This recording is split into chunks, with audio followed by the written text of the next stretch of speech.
Good morning. Did you guys see that awesome video I made of the chopper yesterday? Man, that was really cool. I thoroughly enjoyed that one. If you missed yesterday's video, make sure you check that one out. We're back at the farm today. We've got a few things going on. A lot going on this week. It may be a little slow today, but we'll see.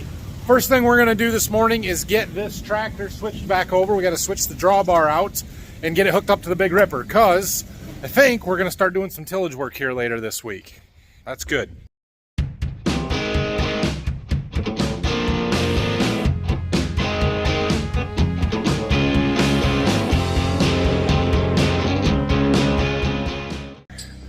Oh yeah, how was everybody's Labor Day weekend? We had a lot of family in. My sisters, cousins, kids were all in, and had a good time there. Last night, my wife and I went to concert at our one of the local fairs, Fulton County in Ohio. Jake Owen was playing. It was a really good show. Somebody recognized me there from my videos, which kind of made my day, so thank you. And yeah, it was a good time. All right, I got the bolts out. We got to pull that drawbar out, chain it to the forklift and pull. Now this should slide right out. Yeah. You can see it very good, but before it pops off, kind of tip our forks. Got it. Cool. All right, so I got that drawbar slid in there. Had to pick some dirt out up front. There's a pin up there that holds it in place. I need to put these bolts back in here that keep it from swaying side to side. But remember when we switched them before, I said I should replace these bolts before we put them back in, because there's some substantial wear on there. And I kind of wonder how much of this is wear versus supposed to be there, that groove on there. I'm not really sure. I think it's supposed to be there, but there's got to be some wear too. It's on both sides. I don't know. But we are going to get new bolts, and if I was a super good farmer and knew what I was doing, I would have ordered these when I knew I was going to need them when we changed it the last time, but I didn't, so I don't have them. So I'm going to go down my dealer's website and go order them, and they'll be here by 12:30, 1 o'clock probably, and we'll get them this afternoon, but that's good for now. I had to go and check some stuff out, so I was driving past this field of beans. Check it out, guys. They're rapidly reaching maturity, dropping leaves. The whole field's yellow. We've got a little bit of a green spot down there in the dip, but that'll happen. Yeah, they look good from here. I don't know, we'll see. Couple weeks, I'm guessing we're within 2 weeks of harvest here. Awesome. All right, well, I did get those bolts ordered for that drawbar on the big tractor. We can, however, get the 8R unhooked from this ripper, because, well, that's just not going to work. No, it never was supposed to, but we can move it out of the way so that we can hook the big tractor up. I might put the old bolts back in just to get it hooked up and stuff, and then when we get the new ones, we'll swap them. Yeah, they didn't have them in stock at the local dealer. They had them at another branch, so I don't know that I'll get them today anyway. This one likely needs to get hooked up to the grain cart relatively soon. We aren't going to do it today, but that's probably the next thing we'll use it for, so I'm going to stuff it in the barn here for now. I think there's room right here. Oh yeah, I got to take this. There's an adapter to put on here to convert this to Cat 4 to Cat 5, or from 5 to 4. Smaller hitch pin for different implements and stuff. We've got that on there. We use it for the disc. I need to take that off. And the other thing that I want to do before we hook up the ripper is add our rear wheel weights. Put 2 more of those donuts on each side, and we'll do that. We need more weight in the fall for the heavy primary tillage, for traction and power hop issues. I also have a set of suitcase weights that we hang off of that bracket right there. I didn't put them on last year. I'm gonna leave them off for right now, but we'll put them on if we need them. They're on a pallet somewhere. I don't know where they're at. Oh yeah, there they are, right there. Yeah, I don't want to do that if I don't have to. Those weigh 105 pounds a piece. So we're after those weights in there. Think I can get them out without having to move this wagon? It'll be a little tricky, but we're getting there.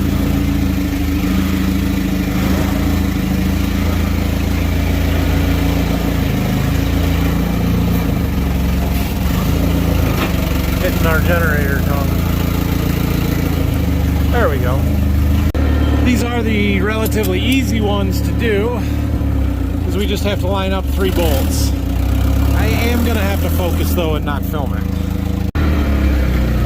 Ugh. All right, can you see? Got it. So the trick with those is, like I said, just getting the holes lined up. The hardest part is getting the bolts tight, because there's no way to get a wrench on the back side to hold the head and keep them from spinning. So you kind of rattle on them with the impact until they tighten up. But it's a good idea to drive it a little bit and then tighten them again. Okay, I got the donuts on the other side. I took that hitch thing off there. I want to pull around the front of the shop, power wash off these hydraulic connections before I hook the new hoses up or on the ripper. And we need to check the air pressure in these tires, because we added weight. We got to make sure we add enough air to handle it. I also need to get GPS stuff put in here. So, all right, let's check tires and do some washing. Yeah. All right, I need some GPS equipment, and I've got to figure out where exactly it's at. There is a GPS receiver on this tractor. That's the one that goes on the 8430 for planting wheat, though. It's a Starfire 6000, only one of those that we have. So I gotta go figure out where all our stuff's at and what's on what equipment, and figure out where I've got a display. Should be one in the combine, but we're gonna need that one in the combine, so we're gonna leave that there. And I know there's stuff in the sprayer, but those stay there all the time too. But there's another one somewhere. I just gotta find it. Back over to the field where Dad's been moving some dirt. He's got a GPS receiver and I need it. So we're gonna steal that off that tractor real quick. Okay, GPS receiver and a display mount, which I noticed that was missing from that tractor as well. So got what we needed. It would appear that he is reshaping the road ditch here, trying to cut the ridge down and get the water to run, I don't know, away from the field, into the ditch, something. Wow. Oh, wow. I'm just driving back to the farm and went past this field here. This is that field of 108-day corn that got the tar spot in it really bad. It's dead, guys. This is just, it's just dead. Like, this corn should not be this brown the 8th of September. I think today is the 8th of September. Yeah, I think we're going to pull some ears from here, take them back and take a moisture test. We'll see where we're at. Corn harvest is going to come early this year. Well, maybe. Depends on bean harvest, but you know what I mean. Okay, I'm back at the farm. Let's see. We've got those ears that I just picked, and I picked a few more out of another couple of fields. You can see this is that one that we call candy corn, that real dark orange. I'm going to shell these, and we'll see what kind of moisture we get. Don't fall. Okay. All right, check this little thing out. Here's our corn we're trying to shell, right? Oh, that didn't work as good as the last one.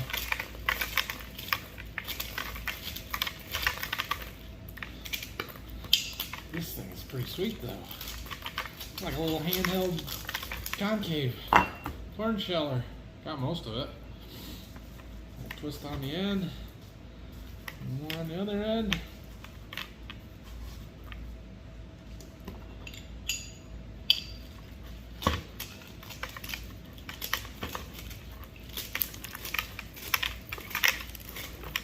Just kind of go flying a little bit. It's still easier than doing it all by hand. I mean, without this. Sweet. Okay, that's all of it from this first. You fell. I told you not to fall. Anyway, that's all of it from this first field variety. So we'll go get our moisture tester set up. Oh my! 25.3%. That's 108-day corn on the 7th of September. Okay. I expected it to be well over 30%, probably like 35 or more. That corn's going to be ready to shell in like 2 weeks. I mean, we could do it now, but we might as well let it dry a little bit. Okay. All right. Well, I shelled off this 104-day I got from a different place. It feels wetter. Let's see. 28.6, wetter, but not by that much. Okay, that one I expected to be dry-ish, or drier. I thought it would be drier than the first one, but now this one I'm shelling now is 103 day. I gotta finish shelling it and then we'll test it. It feels drier yet. 25.6, about the same as the first one. Look at the color of that stuff. That is just crazy to me. You see the difference in those two? All right, well, it's not ready yet, but that gives us some idea of how long it's gonna be. A couple weeks, I'm thinking. Okay, finally, back to our tractor project. I got our Starfire 3000 receiver. We're gonna get that put up on the tractor here. This one, the 6000, can go on the other tractor. So this Starfire 6000 is just a newer, updated version of the Starfire 3000, and it's maybe a little bit more accurate or faster to acquire signal, that kind of stuff. So I like to keep the most accurate stuff on the either the planter or combine tractors, and since I'm going to run the RTK on the combine, we're going to put the Starfire 6000 on the 8430 that's going to be planting wheat. As far as the tillage stuff goes, auto steer is great.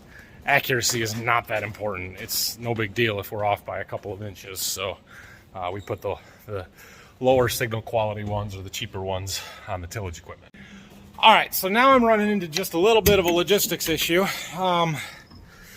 We are sort of short a GPS display. We have 5 receivers, bubbles, that receive the GPS signal, but only 4 displays. And so the 9R and the 8R, which I'm sitting in now, have this command center screen here that you can actually auto steer with that, and it'll do it. We have the activation to do so on the 9R, so technically I don't need a standalone display, but it's a whole lot nicer to have one, especially with that that ripper, that 2730 ripper. And so I would like to put a display in there. The problem is we've got one in the combine that one's going to stay in the combine. We've got one in the 8430 that we're going to need to plant wheat and cover crops probably later this week. So that one's going to stay.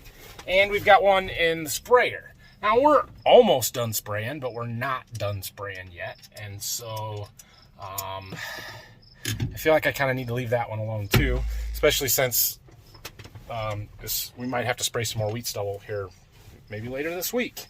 So I'm going to pull this Gen 4 display out of the 8R here. I don't really need this display until we hook the grain cart up in here. So we'll make it work. Once we're done with the sprayer, we can pull that 2630 out of the sprayer and use it in one of these. Or if we have to, we'll just run without it in the 9R. But yeah, that's a little bit of a challenge right now. Let's hook up to a ripper. All right, I got the pin in. We got lots of hydraulic connections, electrical connections. All right, 10 hydraulic hoses, 2 electrical connections later, and it's hooked up. We are gonna have to do something about our safety chain, which has lost its hook. So I'll see what I gotta do to fix that. But for now, it's hooked up, we can use it. We're just gonna go right ahead and take this over to a field so we can do our calibrations and actually set it in the ground, make sure everything's working right. I mean, we've already been through the ripper, so we know that the bearings are free, the tires are good, it's greased, that kind of stuff. But we do have some setup to do on the computer, calibrating, and you know, we gotta get the rust off the blades, right? Okay, well, after an excessive amount of time trying to figure out how to set up this monitor that I still don't know how to use, I think I've got it at least where we can start. Maybe. Maybe not. Maybe not. Why didn't it go down? Hang on. All right. Well, we're figuring it out. I think it's running pretty close to what it's supposed to do. My closing discs are too deep. I don't know. I'm still trying to figure it out on how it all gets set up with this monitor. It's different than I've ever run it with before, but it's in the ground. We're going. All right. right, we're making progress here. Part of my problem was that I didn't plug the GPS receiver in right, so it wasn't getting a GPS signal, so that helps. Now we're at least getting a map. It's still not quite what it's supposed to be, but whatever, we've got a map. We're making progress here. And the ripper seems to be working just like it's supposed to, so we're probably just gonna go back up to the front and call it good enough. All right, I just made one round, did a little pass along this front ends here, but I just want to get out and check everything, make sure it all still looks right, good. Shined up our shanks, did our shovels, check all these bearings again. These are what have been giving us trouble, so. And we're gonna fold her up, take her back to the farm. Our points are getting pretty worn, but I think they still got a little bit of life in them, and I've got a new set on their way. So we're gonna wear these ones out and then we'll change them. All right, we've got that tractor and ripper ready to go. I hear a rumor that they're baling straw today, so I'm gonna go over and check that out. We're also gonna go see if they're spreading or hauling chicken litter yet, because that's coming this week. I hear they're on the neighbors and they might be hauling ours today. I don't know. In fact, let's go there first. And yeah, we'll see. There is a line of rain showers coming, and it's getting quite windy out. So we'll see how long they've got. It's not here yet, but there's a chance of some pretty severe weather this afternoon or tonight. No chicken litter here yet. That's where they're gonna pile it, on the first field at least. They are indeed out here baling today. Let's go look at this straw, see if it's actually drying up. I don't know. I looked at the radar. They've got a couple of hours before the rain gets here, so I know they raked this yesterday, and they had raked it before at least once. I mean, yeah, it's dry. We've had lower humidity the last week or two, and that's helped it dry out faster. So it's not great quality. You know, it's been sitting here for 2 months and been rained on over and over and over again. These guys got hit with that 6 inches of rain right after we combined it, and it's just never been dry enough to get on it. So I believe this is their last field to do. There's 40 acres here, so they're wrapping it up and hopefully going to get it done before this rain hits. I can almost guarantee that if they don't get it done before it rains in a few hours here, the rest of it's not going to get baled. We're just going to spread it as best we can. So hopefully they get their bales picked up and get it out of here and don't have any trouble, but we shall see. They are just running the one baler and keeping the bearing. They actually have 3 balers, but they're trying to keep right behind it with their bearing. They're bundling it so that they don't have a bunch of wet bales and stuff. And I'm surprised they're not picking them up already, but I'm sure he's on his way to picking up some bales from another field when I talked to him a few hours ago. This is another one of those fields that we need to spray, and I would love to be able to get this sprayed before they spread the chicken litter. I don't know if that's possible or not. They got to get the bales out of here. But if they do that and it's dry enough tomorrow, we're gonna spray this so that we can have it all dead before we rip it up. The disc ripper will take out the weeds and kill most of them, but my experience has been if we spray it before we rip it, it stays much cleaner in the spring. If we don't spray it, the volunteer wheat will come back and keep growing. Maybe not as thick as it is now, but it will keep growing. So ideally we'll kill it before we do that, and then it'll be cleaner in the spring when we're ready to plant corn. All right, guys, I've been sitting here working on some proposals. Tomorrow I'm going to spend the day on the road selling seed, or at least attempting to sell seed and visiting some of my customers. Golden Harvest has got a early order deadline coming up on the 17th of September, and I'm not doing my job as a seed advisor if I don't go and tell my customers about that, and it's a disservice to them. So I'm going to go and make sure that most everybody is at least contacted by tomorrow, and then give them a week or so here to make some decisions, and hopefully we can get some stuff put on the book in the next week and a half. But anyway, so I'm going to be doing that. So I'm probably not going to make a video tomorrow because it's just going to be me driving around for the most part. But I will be back on Thursday. We're going to get the wheat seed treater fired up and get going on that stuff. We may get the ripper going. We'll see what happens with the rain here. Hasn't started raining yet, but we'll see. So thanks for watching. If you have questions and comments, leave them down below. If you didn't go watch yesterday's silage video, go watch it. It's a really good one. So thanks, everybody. We'll see you guys again sometime this week. Look what I got. Wanted to support some of my favorite egg YouTubers, so I placed an order. Got a couple shirts. Sweet. I know, you guys are going to ask me, when are you getting merchandise? Someday it might happen. But we'll see. Would any of you even buy it? I mean, really? Really?